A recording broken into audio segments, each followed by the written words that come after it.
And sometimes people will come to me, I'm sure you've heard this many times, people tell me all the time I should write a book. I'm like, okay, Yeah. tell me why. Yeah. Why is that? Why do people think you should write a book? Tell me about that. And, maybe it's the first time many times people tell me stories the first time they've ever told anyone. Yeah. And that's quite a moving and emotional experience for both of us often. And, Mm-hmm. but then we decide together. So how does that fit in? Where does that fit in for you? I can tell you as a professional writer where I think it fits, but my clients have to ultimately be comfortable with talking about some of these things too in writing. So yeah, uniqueness is born of experience. That's where it all comes from. Unique equals experience. What have you experienced? How have you overcome? How have you transformed? That's what people are going to want to hear about. And it doesn't matter if it's the 3,000th time a book has been written about this. Alrighty, it is time to stop hitting snooze and awaken to a life worth being, the fun and inspiring podcast that dives deep into what makes life truly fulfilling. I'm your host, Sue Willoughby, a self-proclaimed badass transformational life coach for women over 40. Join me as I explore the extraordinary journeys of ordinary people who've transformed their lives from the inside out. Tune in weekly to uncover the secrets to smashing through your perceived limits and creating a life that's not just well lived, but totally worth being. And welcome to another episode of A Life Worth Being. I'm your host, Sue Willoughby, and today I have a really inspirational guest. She is a ghost, a friendly ghost, and I'm going to let her tell you a lot more about that. My guest today is Susan Baracco. I said that right, Susan? You did. Thank you. Yeah. Excellent. All right, great. She is a ghost, not a ethereal ghost, a ghost writer. And because I am a life coach that helps women over 40 transition to whatever their next phase is, I know there's a lot of wannabe writers out there. So I wanted to have Susan on the show to talk about what she does and the fascinating world of writing a book, because when we get to a certain point in life, we have so many stories that we've just been accumulating, and some of them are traumatic. Some of them are happy, but they all create this fabric of our lives. So I'm just going to get right into it. Susan, welcome to A Life Worth Being, and thank you so much for being on today. Thank you. Thank you. Looking forward to having this discussion about ghosts. And you can call me Casper. It's okay. I said you were a friendly ghost, so that's ghost, good. right? That's dating us, though. That's probably not good. That's okay. Well, it is a show for people over 40, but, That's I true. think maybe even some people at 40 might not know who Casper is. Anyway, back to the show. So you are a ghostwriter, but your past, back in the living days, you are also a business coach and a serial entrepreneur. Much like myself, I have started several businesses I think mostly because I'm drawn to various things, and I figure why not try them out and explore where they take me. So that's been a big part of my life. I just kind of give me a quick update on how you went from like business coach to, your little circuitous route to being a ghostwriter. Yeah. Well, thank you. It's interesting because I think I know we were chatting a little bit before we jumped on here about, how women, in our generation have probably had to try a few starts and stops, try a few different things to get to something that they've actually found works for them, that's just the right fit. And I feel like that's been my career path has kind of zigged and zagged through a couple of different things I've had. I actually owned a liquor store for 4.5 years. That's how I started. Yeah. I wouldn't know if that's the first word that pops into my head, but it was challenging for sure. Just recently wrote a post about it because it was the most challenging 4 years of my life so far, and hopefully will always hold that place. But I ended up in coaching. I loved working with business owners, and I loved the nature of who they were, and I think that's what drew me to that. I did that for about 7 years and went back, kind of bounced back and forth between entrepreneur and employee, and I found that I wasn't a very good employee. I really needed to be Mm-hmm. sticking with I the hear you. entrepreneur thing. And when I started writing about 6 or so years ago, going on 7 years ago, I started writing. I really started out copywriting, which is a slightly different form. It's short form, and I Mm-hmm. was working for agencies that were redoing websites, and so I was doing a lot of web copy, writing for websites, writing for people that once they got their new website, then they wanted to start posting blogs, and so I was doing a lot of ghostwriting of blog. So I do their weekly blogging for them, that kind of Yeah. thing. So it was a lot of work, but I learned a great deal, and it was a really great experience for me. And I Yeah, that's pivoted kind of a short, like churn and burn kind of thing, right? quick, right? So you're spending a couple of hours writing this, doing your research, writing a short blog, and then you send it out for approval. It comes back, you post it, and you're onward. So you can do a couple usually in a day if it's a series, that kind of thing. Book writing is an uh, Yeah, entirely we'll get different to that. beast for sure. But yeah, I pivoted to book writing probably about 6 years ago, I'm Okay. thinking, somewhere around that time, and just started working with women in particular. I have a history of working with women, both in the business coaching and some of the work that I've done previous to this. And just, I connect, we click. I, like yourself, work with women who are mid-career, perhaps, midlife, and looking for, how do I express myself? How do I get to a different place? Mm-hmm. Maybe I'm feeling unfulfilled, or maybe I'm at a place where, wow, I've been through all of this, and I think my experiences could benefit someone. So a book often comes to mind for people is, ooh, let me get my experiences in writing so that I can share it with others, and hopefully help other people. Yeah, that's awesome. Yes, all of the above. Yeah, Yeah. like we were discussing, we we do have a number of stories, and it does kind of, like I said, create that fabric of our lives. Um, and it's interesting. Do you find that you work more with, mentioned women in business, or just people, or just women that have a story to tell that need have that need to get it out? Yeah, the short answer is women in business. I would say Okay. most of my clients so far have been women business owners, of different, a real variety of businesses, and most of them are at that place where they've come up. Maybe they started their business at a time where women couldn't get a loan, right, without Mm-hmm. a man's signature on it and things like that. You're just like in a time, Oy. and all the different things, the different challenges that they had to face and overcome, and wanting to, and in some ways things hadn't changed. Things have changed a lot, but some things haven't changed. And so how do I share these personal experiences of my business as well as my personal life? Then there's Mhm. that element that a lot of my clients want to touch, is not only was I running a business, I was having babies, I was trying to do this, I was trying to manage that. I was, then you get to that sandwich spot where my parents are aging. It's just like this crazy trajectory that we go through. And a lot of women want to write about those types of experiences. So, Yeah, interesting. Yeah, and I think that by getting those things out there, I mean, people see these women as, hugely successful career women, and they just think, oh, they've always been there. And you just said that. No, I haven't always been here. I went through a lot to get here, and here's, and I think that makes them relatable.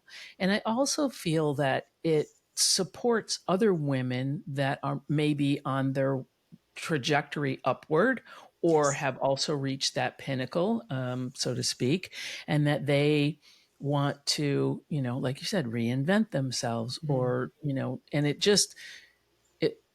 it makes people more relatable, and just, I think that a lot of times it resonates, and said, oh, okay, I'm not the only one that has been going through these struggles in trying to run my own business or get to a certain level in my career. I'm not alone. And it's Yeah. really great, I think, personally, to hear that from other women. Absolutely. And I love working with almost like non-celebrities. There's a lot of people who do what I do, ghostwriters who focus on celebrity. And I Mm-hmm. think what I love about working with non-celebrities is that there's celebrities and then there's the rest of us, right? So the celebrities have a whole different, it's a whole different orbit, so to speak, Right. that they live in. But someone with a last name, someone who was born into a family like Paris Hilton comes to mind. Mm, She's got this incredible legacy that she carries with her yeah. just by virtue of her last name and the family she's involved in. But I love working with women who are virtual nobodies. They've achieved amazing things, but they're not household names, and I think they're almost more credible in a way. And I think that Mm, and they have so much to share. So if you're sitting there thinking, well, I don't have this, pedigree, well, you don't need one.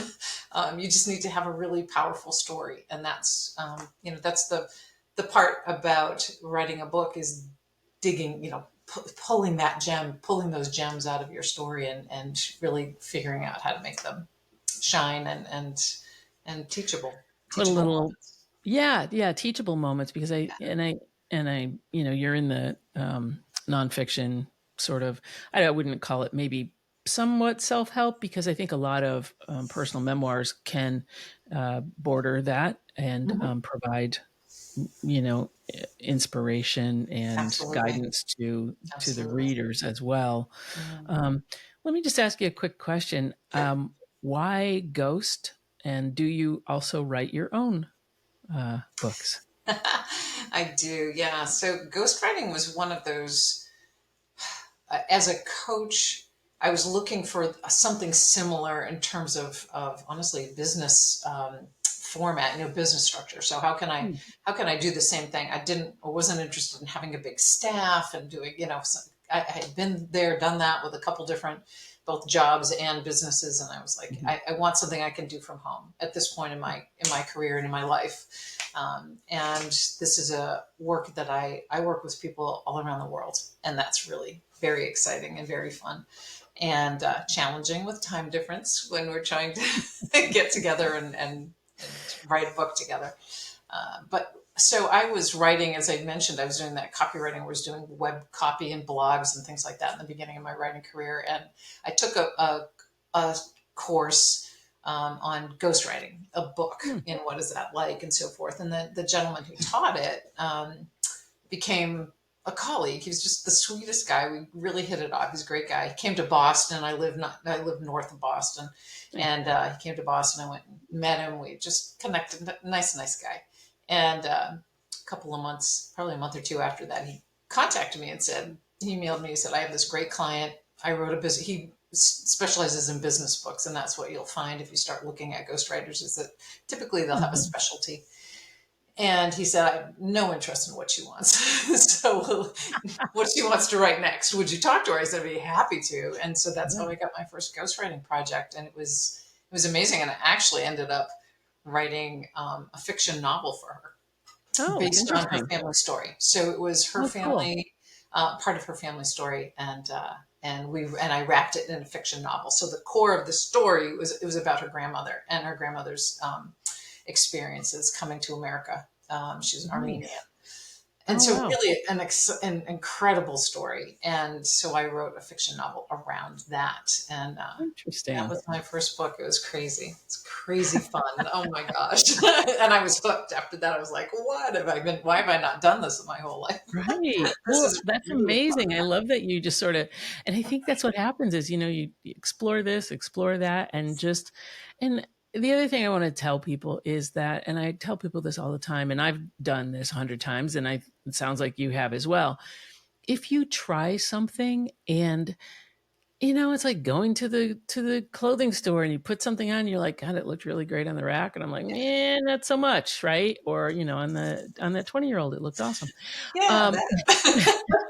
but you try something on and it either fits or it doesn't. And there's no shame in moving on and saying it's okay.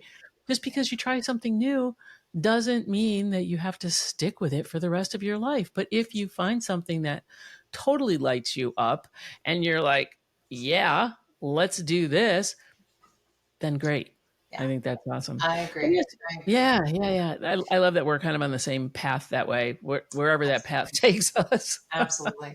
And honestly, it fits well into the whole concept of book writing, because Mm, I tell my clients that often is, we're going to start and we're going to go in a direction. And I've had a couple of clients change directions mid process where they're like, I don't think I want to write. I think this is a better idea. Let's try that. it So happens with coaching too. it can be a challenge, but making a change in the middle of the process, I'd rather do that than write the whole book and then sit, and then the person says, "Oh, no, that's not really what I want." Stop me sooner, so that Right? we can do what really resonates. And sometimes you don't know until you start getting into it. Yeah. That's funny because I come from software and tech background as well. And we used to call it scope creep, right? Scope Where creep. you Oh write yeah. a scope of what the work is going to be, and then you put some cool features into something, and then they're like, "Oh, it does that. Well, look, can we make it do that?" And then we're like, "Oh my god!" And And then then all of a sudden you're off like, whoop, now you're on a okay. completely different project. You're like, "Okay, let's make that phase 2."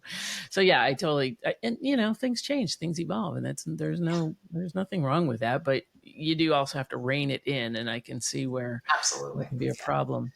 But Yeah. I want to know a little bit more about what you do. And so I'm going to Okay. ask you a couple questions. What do you feel are, we're talking about people wanting to get into writing or they feel like they have a book in them. I think pretty much everybody has a book in them, whether they want to admit it or not. For What sure. are the 3 biggest myths about writing a book? Oh my gosh. Well, there's a lot of. I think the book writing industry has changed so much with the birth of self publishing. So Mm, self publishing opened up a lot of great opportunities for people, but it also created a lot of misinformation out there. It's common with a lot of industries. There's misinformation. Everybody's trying to sell you something. Oh, sign up with me and I'll make you a bestseller. Well, hold on. write a book in 2 days, in 90 So minutes. yeah, so one of the things that is always fun is when I ask a client, that's one of the first questions I ask them is, who's your audience? Who is Mm, going to want to read this book? Is we step back for a moment and think about, yeah, it's great to write a book, but who's it going to be for?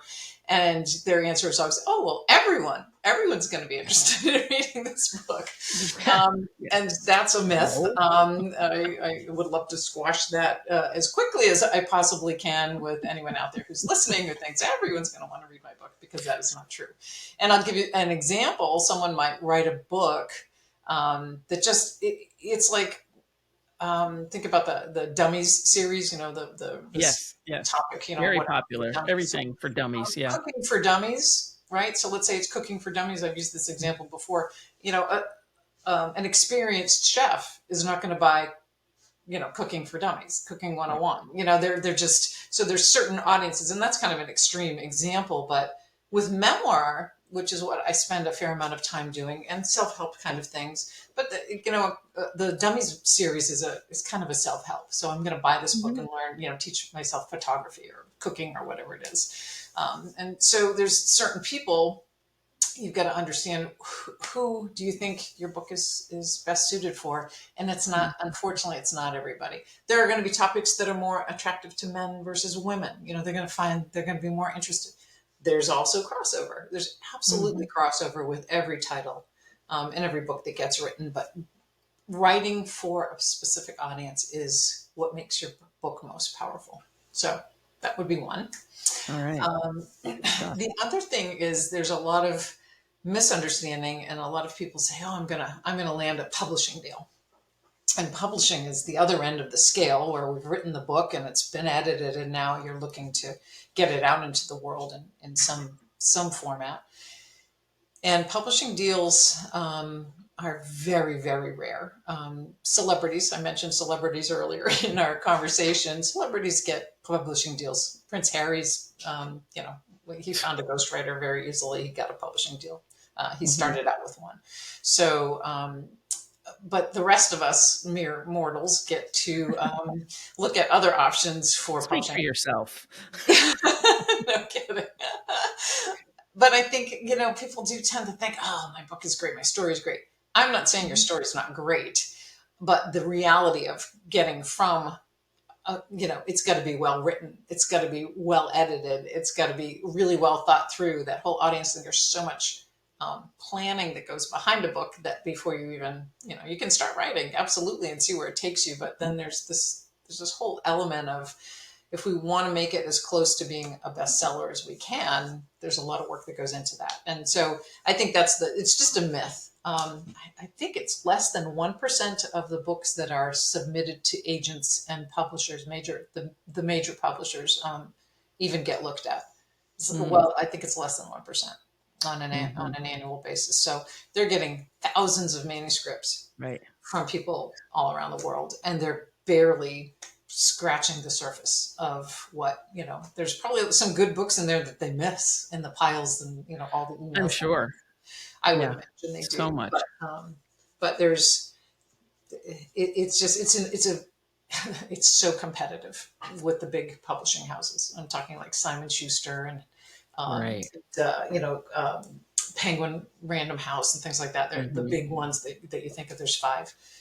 Very, very hard to get into and get a deal. So But that's not, that doesn't mean you can't either self-publish or find a smaller publisher. I know that there are probably, and you can plenty of options. address this, lots of smaller publishers that work with, no name writers and certain genres. I'm sure publishing houses have certain genres. Yes, absolutely. Yeah, they do. And there's specialties, again, just like a ghostwriter will specialize in a certain genre or a certain type of book, usually within a certain range.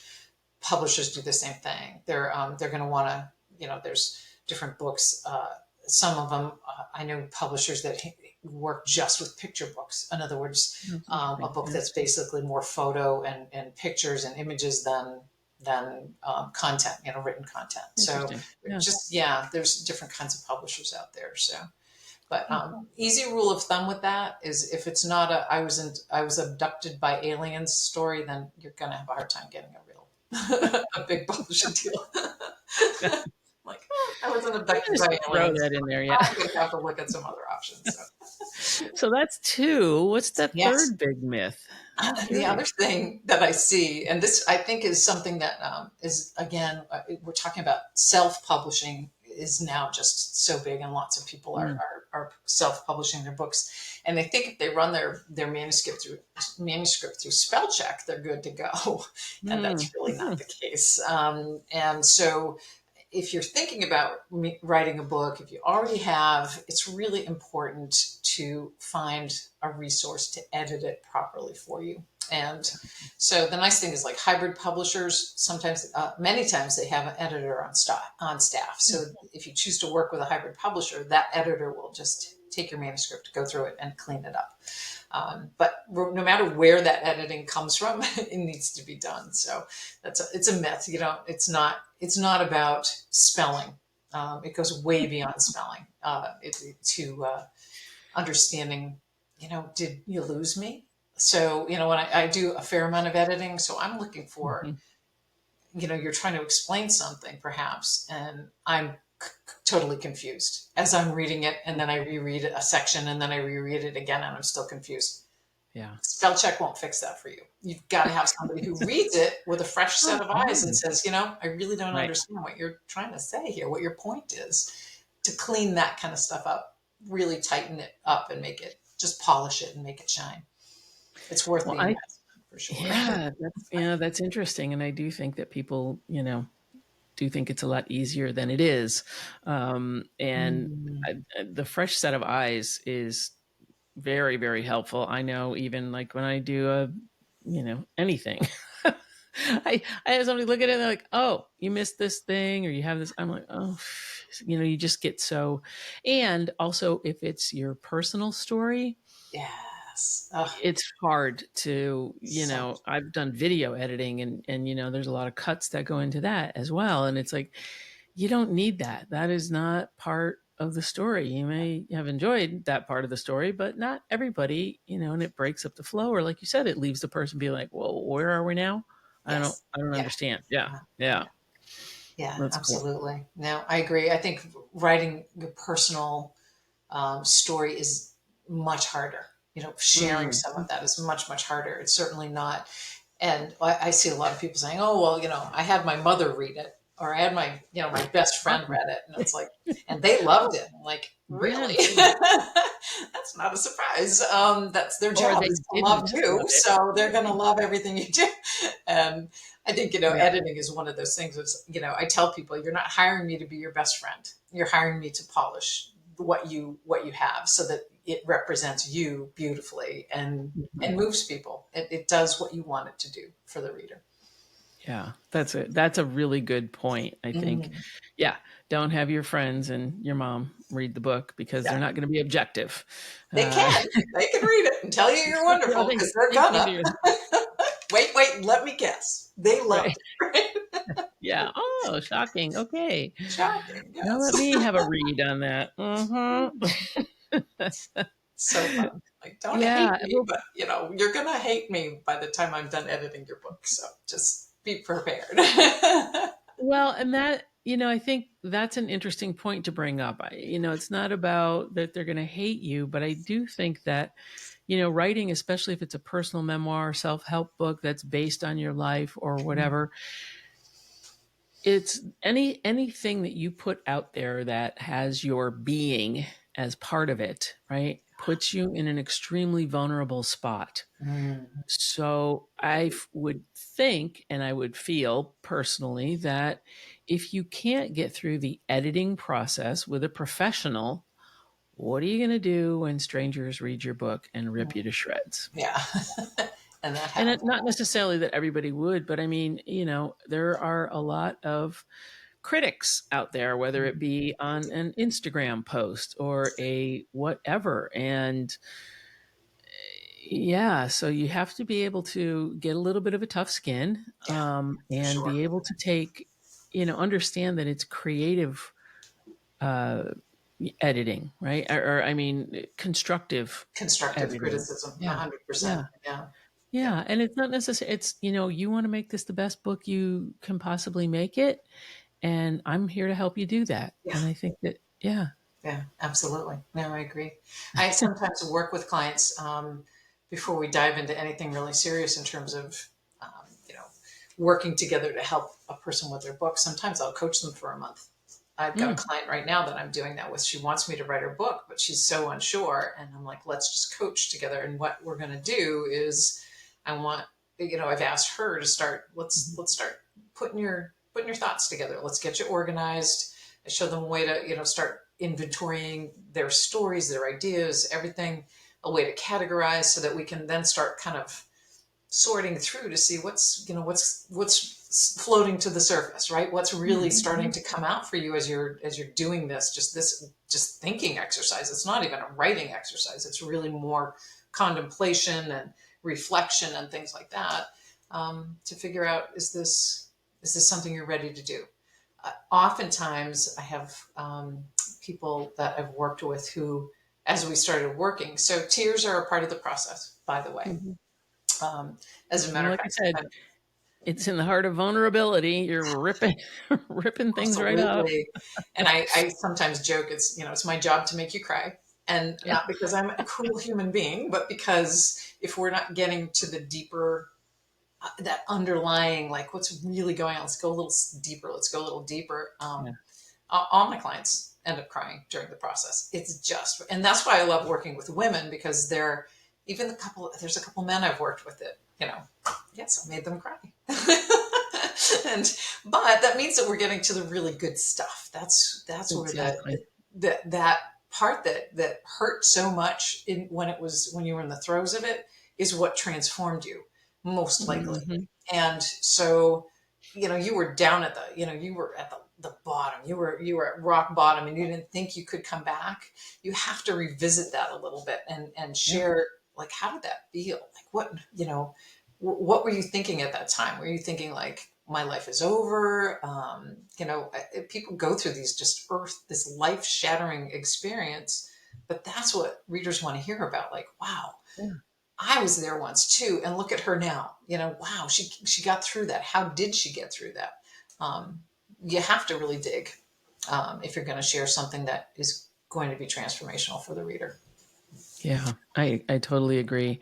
And that happens in coaching as well. Um, Absolutely. Absolutely. especially, I use horses as my coaching partners. And Yes. if we're So doing a group coaching event, everyone will get their turn for individual coaching while everyone else observes. And, you can just, when you're working with a person one-on-one in the horse, you can just see everybody that's watching, the oh, heads are nodding and they're, tearing up or whatever, yeah. because they're like, oh my God, that same thing or happened to me, or Mm, I totally relate. I mean, it just, it, yeah.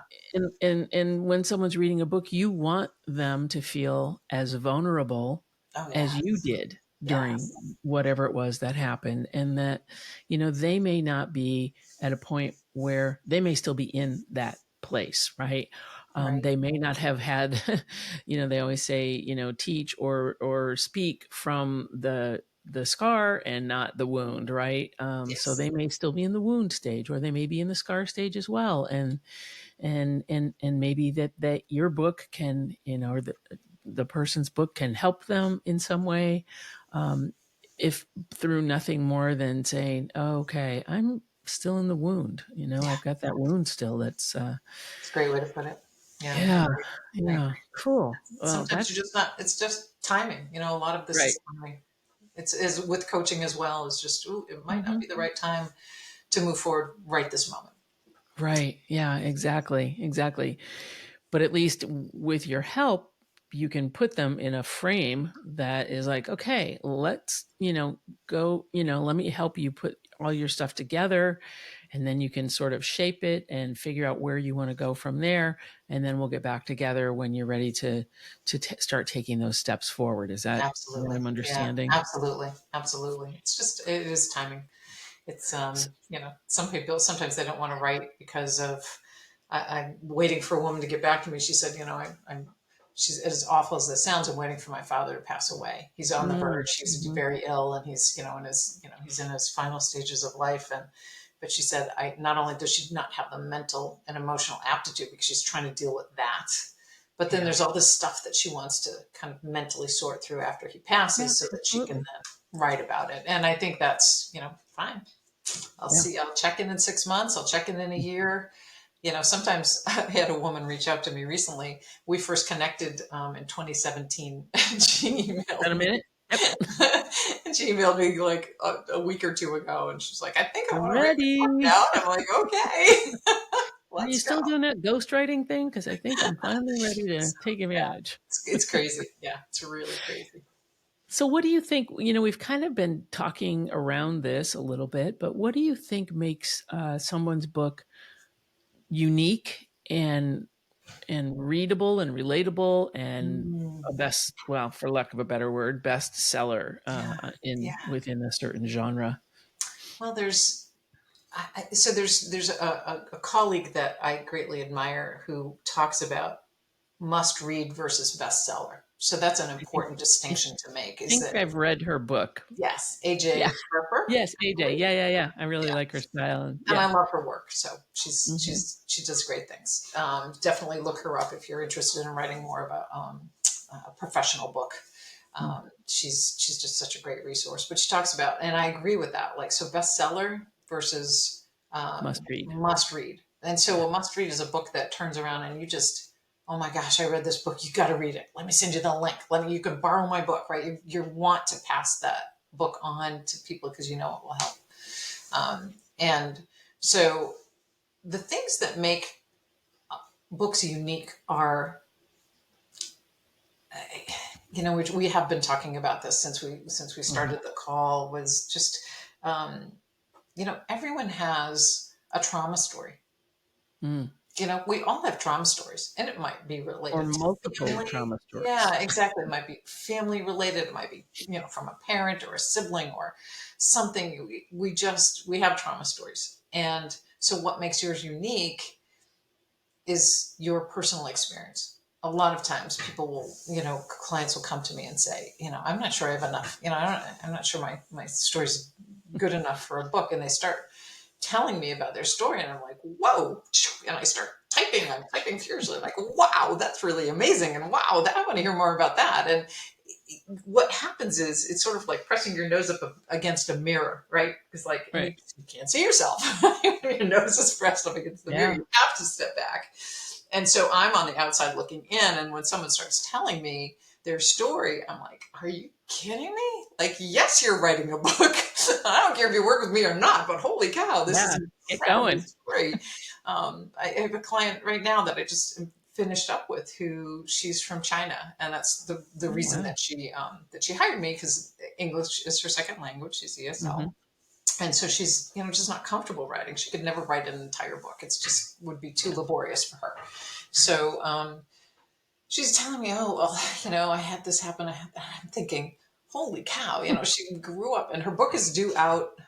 It might be out by the end of the year. It's probably going to be out probably January, I think. Right now, it'll be out in publication. But it's just a fascinating book about how she grew up in China, rural, very poor, dirt floor in this like one Mm-hmm. room hut kind of thing, and hole Mm-hmm. in the backyard for her toilet and everything. And it's just like this. And now she runs this multi-million-dollar business that she started with her savings. And it's just this, and it's this. She's been in this country now 25 years. I think she came 25, Wow. 26 years ago. Mm-hmm. She's a dynamo. It just looks so. And to her, it's like, oh yeah, well, I just did this or that. I'm like, whoa, back up. What Let's happened? run that by me again. What did you Right. do? And Yeah. oh my gosh. And so there's, it's incredible because you don't realize, because those stories live in here between your, Sure. your In your ears, head. right? They live in Yep. your mind, and you maybe worked hard to keep them small.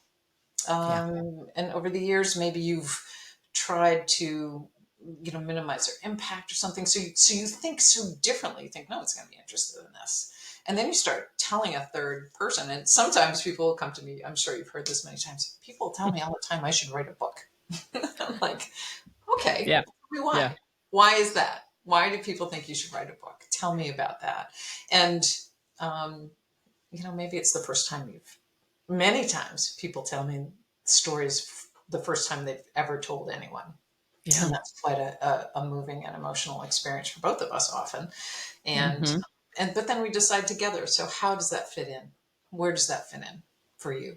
I can tell you as a professional writer where I think it fits, Mm-hmm.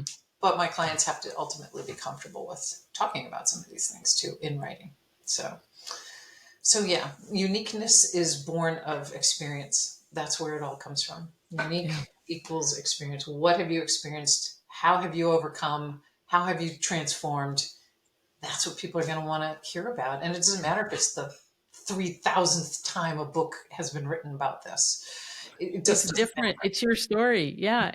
Yeah. I mean, That's really what makes it different. And yeah, that's yeah, so powerful. Thank you. That is amazing. Yeah, and I'm sure that for you, you said, "Well, I'm not here to be your friend," but I'm sure that you do get personally involved with oh, your. I mean, absolutely. how can you not? Because you're Oh, yes. dealing with very intimate details of people's lives, and Yeah. So I just this is kind of a random question, but like, when you do get so involved with, at that level with another person, and then you're done with the book, do you have to, like, and actors I know go through this, where they're like in this really intense role for, a short period of time, and then they really just become that character and embody that. And then it takes them a while to kind of get out of it. Do you Yeah. find that? Yeah. Actually, I How do you find deal that with that? it takes time to get into their head, Yeah. so to speak. Mm-hmm. Um, but I get to a point where I could almost start making decisions for them, because I Mm-hmm. understand how they think and feel about things on a pretty deep level. And so, yes, like Jenny, my most recent client, she's so aggressive, but in a just this confident way. She's not Mhm. obnoxious by any means. She's actually quite humble, but she's just like, nope, she's just this decision maker, and let's move Okay. ahead. And with things, she'll look at it, she'll think about it a little bit, and let's go. She just makes decisions. And I found myself being that way, and I tend to be that way anyway. But she kind of brought that to the front for me again. Was like, Nice. oh my, she's just confident, like, nope, this is what I'm doing, this is the direction I'm heading, and let's go. And let's talk about what we need. She's just a decisive kind of person. So yes, I find that I do get kind of sucked into thinking like them in order to write in their You'd voice. have to be in a person's head and in their, like I said, literally almost embody them, I would think, to have the book be personal and have the person be like, yeah, that's my voice. And I Yeah. think, that is a real gift as a Mm, ghostwriter, to be able to be someone's personal voice yeah. and their, It takes and practice. emotional, Yeah. yeah, to Didn't be happen able in to my first express book, that. first book or two. I mean, I ended up writing a fiction novel, so wasn't Yeah. as necessary in the beginning. But as I got more into memoir, which I find I tend to do more of now, um, it's taking. I record every conversation, and Hmm. then I have it transcribed, and then I use that, and I cut and paste, and that's how I start building their manuscript, is from those Okay. notes and pieces that I think, ooh, I want to capture exactly how she said that to me. And so I cut and paste, and then I Okay. reshape, and I shape things around, like, turning it into a sentence, making sure it fits in the paragraph, making sure it fits in the theme for that chapter, and what we want. It's telling, how does it fit into the overall story.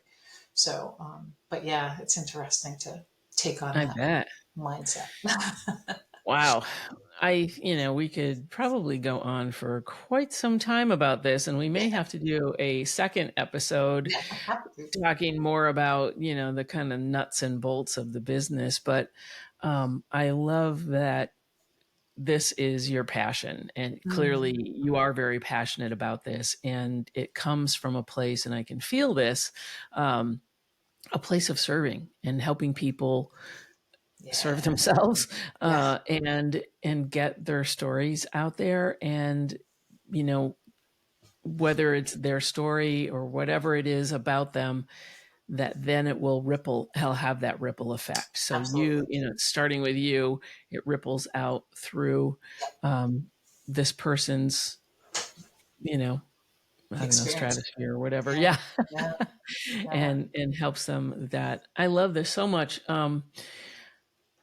I would love to be able to have people get in touch with you if this is something that is, they're just sitting here going, oh my God, yes, I want to write a book. I want to write a book. I want to write a book. What is, the best way to get in touch with you? And what would be the first step, if someone Sure, were interested in sure. working with you? Yeah, there's a couple of things. My website is storyarchitectforwomen.com, all one word, and I that's the best place to reach me. Or on LinkedIn. I'm a LinkedIn fanatic. That's where I spend all my time. So you certainly can hunt me down there. And the first step is to have I call it a discovery call, but it's just really and truly, it's sort of this, and tell me how you got here. That's where I Mhm. start. Is, this is all about you, and I want to hear what brought you to today. Why did you hunt me down and want to be on a phone call with me and talk about a book? Tell me how you got here and what brought you to this. And that's where we start. And then from there, I get enough information to ask questions on the fly. So as people say, "Oh, well, I did this or I did that or this happened to me," that as they're speaking, the questions just start to pop, and we go from there. And then I explain different ways that I work with my clients, different things that I can do. I'm a book coach as well. So if someone really is passionate about writing the book themselves, makes perfect sense. I can walk them through that through book coaching. If they've already written their book and it's that ugly first draft and it's really a mess, I want to see it and help you to polish it. So, there's a couple different ways that I can work with people. And if they're not a great fit for me, then I can Mhm. always direct them to resources that I am confident are reliable resources, solid resources for people who are serious about getting a book into the world. So. That's awesome. I love that. And yes, I agree. I do the same thing with coaching through a discovery call. If we're not a good fit, it's not going to benefit either one of us. No. So I'm not going to just, say, sure, let's write a book together, or let's do this. Let's do, embark on a coaching adventure. I would rather work with people that I feel is a mutual, really good fit. Sure. And for, both of our personalities and skills and whatever else. And I love this. Susan, this has been an amazing conversation. I know that you're going to be getting some calls, maybe one from me. Well, we're already in touch anyway, so there's that. But I will put all of your links in the show notes. And I think, don't you have sort of a discovery course or masterclass or something that's coming up? Yeah. So this summer, I decided to offer what I'm calling summer sessions, and it's just a one-time multiple. I'm holding it a couple of times this summer, and it's everything that you need to know as a first-time author. And I put it together because a lot of people come to me and they're like, I don't even know where to start. Like, book writing it's sort of like, driving a car or having a baby. There's no place to go to really learn about it. You have to just do it. You can read a book about driving a car, but until you get behind the wheel, it's like, woo, hold another story, something with having a baby. And a book is the same thing. There's not really any experience that you can have to get you ready to write a book. And so this program is a 2-hour program. It is a one-time only. You basically jump in and I go through the 5 stages of the book writing journey. And I teach, everything that I can about just writing the book, getting it edited, getting it produced and printed, getting it out into the world. We talk about all of those stages so that you have a much better understanding of what you're getting yourself into. and no sales pitch. That was the thing. It was like, no, I'm just giving out this information, and God bless, go from there. Go find your way in the world of book writing after that. So. Well, and I think that's a great thing to offer, because then people may be like, okay, that's a lot more than I thought, or wow, I really need your help, and yes, I'm ready. So I think that might get them to that decision point more quickly. But that's fantastic, and I will put a link for that as well, and for the upcoming schedule. Yes. Susan, it has been an absolute pleasure having you on the show today. And if this has been an inspirational episode for you personally out there, get in touch with Susan, and also keep following the podcast. Give us a rating, give us a review, and us meaning me, myself, and I, that's my group, because we want to bring you more people like Susan that are going to be inspiring and help you on your journey to awakening a life worth being. And thank you so much, and we'll see you next week. Thanks, Susan. Thank you for listening to today's episode of A Life Worth Being. I hope you found it fun and inspiring. And to avoid a bad case of FOMO, please be sure to click that subscribe button. If you love what you heard today, please share it with a friend, and then hop on over to your favorite podcast platform and return the love with a wonderful review and 5-star rating. It would truly mean the world to me. Be sure to follow me on Instagram and on my website, links below in the show notes. I appreciate you, and I will see you next week for more fresh insights on awakening a life worth being.